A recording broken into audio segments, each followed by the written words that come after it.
Irmãos e irmãs, vamos a mais um momento da nossa liturgia da palavra.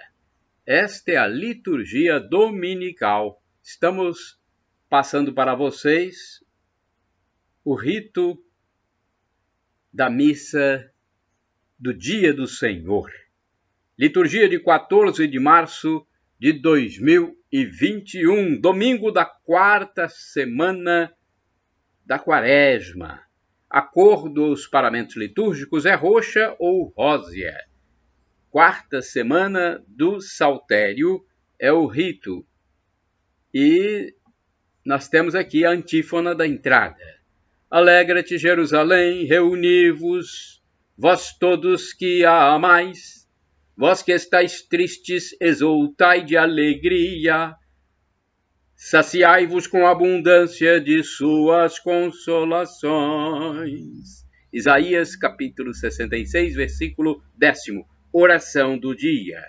Ó Deus, que por vosso Filho realizais de modo admirável a reconciliação do gênero humano, concedei ao povo cristão correr ao encontro das festas que se aproximam, cheio de fervor e exultando de fé, por nosso Senhor Jesus Cristo, vosso Filho, na unidade do Espírito Santo. Primeira leitura do segundo livro das Crônicas, capítulo 36, versículos de 14 a 16 e de 19 a 23.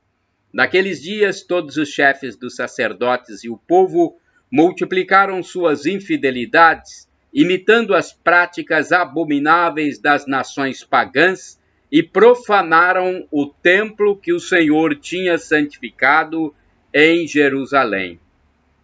Ora, o Senhor Deus de seus pais dirigia-lhes frequentemente a palavra por meio de seus mensageiros, admoestando-os com solicitude todos os dias, porque tinha compaixão do seu povo e da sua própria casa.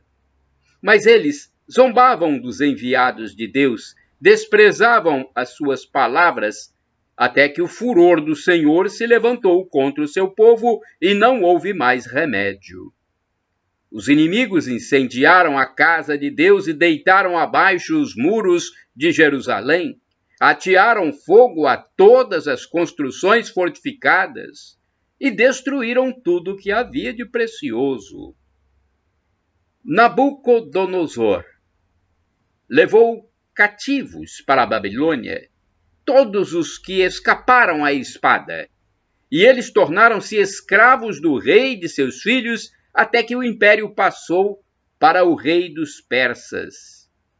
Assim, se cumpriu a palavra do Senhor, pronunciada pela boca de Jeremias, até que a terra tenha desfrutado de seus sábados, ela repousará durante todos os dias da desolação, até que se completem 70 anos. No primeiro ano do reinado de Ciro, rei da Pérsia, para que se cumprisse a palavra do Senhor pronunciada pela boca de Jeremias, o Senhor moveu o espírito de Ciro, rei da Pérsia, que mandou publicar em todo o seu reino, de viva voz e por escrito, a seguinte proclamação: Assim fala Ciro, rei da Pérsia: O Senhor Deus do céu deu-me todos os reinos da terra e encarregou-me de lhe construir um templo em Jerusalém, que está no país de Judá. Quem dentre vós todos pertence ao seu povo? Que o Senhor, seu Deus, esteja com ele e que se ponha a caminho. Palavra do Senhor, graças a Deus. Vamos ao Salmo responsorial, Salmo 137, versículos do 1º ao 2º, 3º, 4º ao 5º, 6º, refrão 6º-A. Que se prenda a minha língua ao céu da boca, se de ti, Jerusalém, eu me esquecer. Repitamos! Que se prenda a minha língua ao céu da boca, se de ti, Jerusalém, eu me esquecer. Junto aos rios da Babilônia, nos sentávamos chorando com saudades de Sião. Nos salgueiros por ali penduramos nossas harpas, que se prenda a minha língua ao céu da boca, se de ti, Jerusalém, eu me esquecer. Pois foi lá que os opressores nos pediram nossos cânticos, nossos guardas exigiam alegria na tristeza. Cantai hoje para nós algum canto de Sião, que se prenda a minha língua ao céu da boca, se de ti, Jerusalém, eu me esquecer. Como havemos de cantar os cantares do Senhor numa terra estrangeira? Se de ti, Jerusalém, algum dia eu me esquecer, que resseque a minha mão, que me prenda a minha língua ao céu da boca, se de ti, Jerusalém, eu me esquecer. Repitamos? Não, ainda não. Que se colhe a minha língua e se prenda ao céu da boca, se de ti não me lembrar, se não for Jerusalém minha grande alegria. Que se prenda a minha língua ao céu da boca, se de ti, Jerusalém, eu me esquecer. Repitamos! Que se prenda a minha língua ao céu da boca, se de ti, Jerusalém, eu me esquecer. Segunda leitura da carta de São Paulo aos Efésios, capítulo 2, versículos do 4 ao 10. Irmãos, Deus é rico em misericórdia, por causa do grande amor com que nos amou, quando estávamos mortos por causa das nossas faltas, ele nos deu a vida com Cristo. É por graça que vós sois salvos. Deus nos ressuscitou com Cristo e nos fez sentar nos céus, em virtude de nossa união com Jesus Cristo. Assim, pela bondade que nos demonstrou em Jesus Cristo, Deus quis mostrar através dos séculos futuros a incomparável riqueza de sua graça. Com efeito, é pela graça que sois salvos mediante a fé. E isso não vem de vós, é dom de Deus, não vem das obras, para que ninguém se orgulhe, pois é Ele quem nos fez. Nós fomos criados em Jesus Cristo para as obras boas que Deus preparou de antemão para que nós as praticássemos. Palavra do Senhor, graças a Deus. Agora vamos ao Evangelho de Jesus Cristo segundo São João, capítulo 3, versículos do 14 ao 21. Louvor e honra a vós, Senhor Jesus. Repitamos. Louvor e honra a vós, Senhor Jesus. Tanto Deus amou o mundo, que lhe deu seu Filho único. Todo aquele que crer nele há de ter a vida eterna. João capítulo 3, versículo 16. Louvor e honra a vós, Senhor Jesus. O Senhor esteja convosco. Ele está no meio de nós. Proclamação do Evangelho de Jesus Cristo segundo São João. Glória a vós, Senhor. Pelo sinal da Santa Cruz, livra-nos Deus, nosso Senhor, dos nossos inimigos. Naquele tempo disse Jesus a Nicodemos: do mesmo modo como Moisés levantou a serpente no deserto, assim é necessário que o Filho do Homem seja levantado, para que todos os que nele crerem tenham a vida eterna. Pois Deus amou a tal ponto o mundo que deu o seu Filho unigênito, para que não morra todo o que nele crer, mas tenha a vida eterna.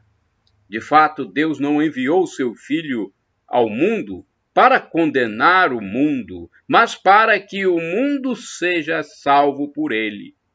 Quem nele crê não é condenado, mas quem não crê já está condenado, porque não acreditou no nome do Filho unigênito.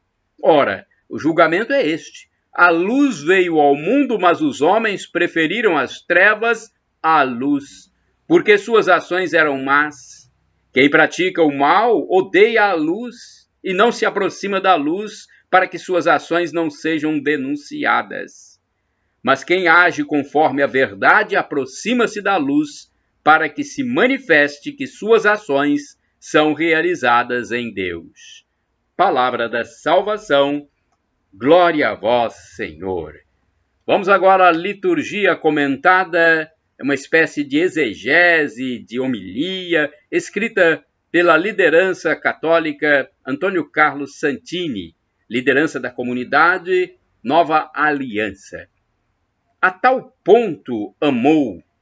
João, capítulo 3, versículos do 14 ao 21. Um evangelho que deveria causar espanto e estupor. Desde a eternidade, o Pai já havia derramado infinitamente sobre o Filho o seu amor sem medidas.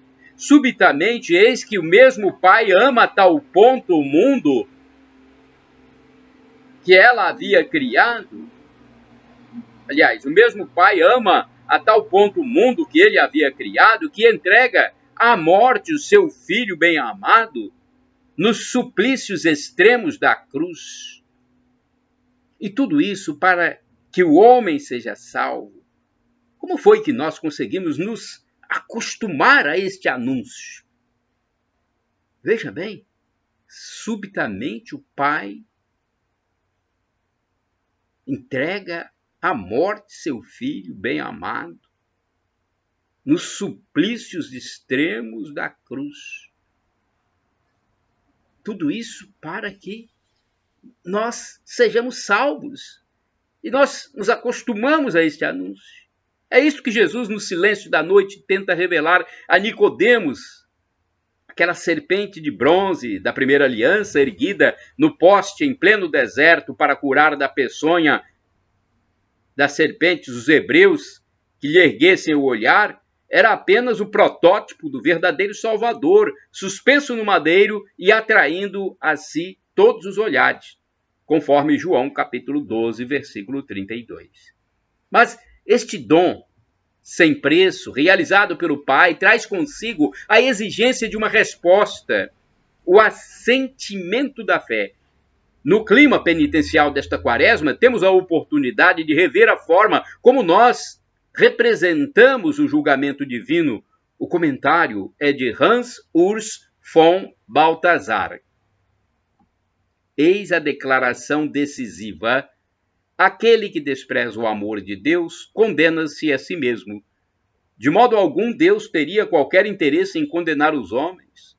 Ele é o puro amor que vai tão longe que o Pai entrega seu Filho por amor ao mundo. Ele não nos pode dar nada acima disso. Toda a questão está em saber se nós aceitamos esse amor de modo que ele possa manifestar-se em nós como eficaz e frutuoso, ou se, diante de sua luz, nós nos escondemos nas trevas. Neste caso, nós odiamos a luz, odiamos o verdadeiro amor e afirmamos nosso egoísmo de uma ou de outra forma. O amor unicamente sensível é também egoísmo. E com isso nós já estamos julgados. Não por Deus, mas por nós mesmos. É a recusa do amor divino que pode condenar alguém. Depois que o Pai revelou o seu amor sem medida, nossa eventual recusa não merece perdão. Quem não reconhece a que ponto foi amado, exclui-se da verdadeira caminhada. Exclui-se da verdade. Quem não reconhece a que ponto foi amado por Deus, exclui-se da verdade e caminha livremente para o banco dos réus. Como o próprio Jesus expõe ao visitante noturno, Nicodemos, é preciso nascer de novo no Espírito Santo para tornar-se sensível a esta impensável oferta de amor. Afinal, como escreve o apóstolo São Paulo, quando éramos ainda pecadores, Cristo morreu por nós. Epístola aos Romanos, capítulo 5, versículo 8. Não foi por nenhum mérito de nossa parte, mas pura graça, puro dom. É do reconhecimento desse amor sem medidas que nasce a fé. Reconhecemos o amor de Deus por nós e então podemos crer. Primeira carta de São João, capítulo 4, versículo 18. E só quem nos ama merece nossa confiança. Daí a conclusão: quem não crê já está condenado. João capítulo 3, versículo 18. Irmãos e irmãs, orai sem cessar. O amor de Deus foi derramado em nossos corações. Romanos capítulo 5, versículo 5. Vamos agora ao santo do dia, mas antes eu quero dizer que podem utilizar à vontade, livremente, os meus vídeos, textos, para a evangelização, porque nós precisamos salvar mais almas, o maior número de almas possível. Vamos fazer isso. Acessem os meus endereços eletrônicos, o blog repórterpaulomaciel.blogspot.com, facebook.com/Paulo Maciel da Rádio, canal no YouTube Paulo Roberto Maciel, Instagram Paulo Roberto Maciel 6 /. O texto do Santo do Dia foi escrito pelo padre Evaldo César de Souza, missionário da Congregação do Santíssimo Redentor, ou seja, ele é redentorista. 14 de março é dia de Santa Matilde. Santa Matilde nasceu em 895. Casou-se aos 14 anos com Henrique, rei da Germânia, com quem teve 2 filhos, Otton e Henrique. Matilde aprendeu a ler e escrever depois de casada. Utilizava seu patrimônio em favor dos necessitados, sendo também bastante atuante nas questões políticas. Em 936 morre Henrique, seu marido, e Otton é coroado imperador em Roma. Santa Matilde dizia aos filhos: meus queridos filhos, gravai bem no vosso coração o temor de Deus. Ele é o Rei e Senhor verdadeiro. Feliz aquele que prepara sua eterna salvação. A partir da morte do marido, o seu calvário começou ao ponto de ser traída pelos filhos com a falsa acusação de que estaria esbanjando os bens com os pobres. Ela foi, então, exilada e seus bens confiscados. Mais tarde, seus filhos anistiaram a mãe. Veja bem, ela foi exilada, gente. Mais tarde, os filhos a anistiaram e devolveram os bens. Santa Matilde empregou seu patrimônio na construção de hospitais, mosteiros e igrejas. Retirou-se para um convento onde faleceu em 14 de março de 968, sendo sepultada ao lado do marido. A imagem de Santa Matilde traz uma igreja e uma carteira nas mãos, representando a caridade para com os pobres. Reflexão. Santa Matilde destacou-se pela sua caridade sem limites. Tudo fazia em favor dos mais pobres, utilizando para isso as riquezas de que dispunha. Seus gestos neste mundo abriram para ela a herança eterna e o reino do céu. Nem sempre somos capazes de dividir o que temos e, muitas vezes, acumulamos mais do que necessitamos para uma vida digna. Que tal deixar que o espírito da caridade e do despojamento tome conta de nós? Oração, rezemos. Senhor Jesus, a falta de solidariedade é o grande mal da humanidade. Perdoai-nos por nos fecharmos em nós mesmos, por nos preocuparmos somente com aquilo que nos rodeia, negando-nos a estender a mão até mesmo àqueles que nos são mais caros. Pelos méritos de Santa Matilde, nobreza de pessoa e de alma, nós vos rogamos a graça de bem administrarmos os talentos e bens que de nosso Pai Celeste recebemos. Amém. Shalom Adonai é uma expressão hebraica que significa a paz de Deus.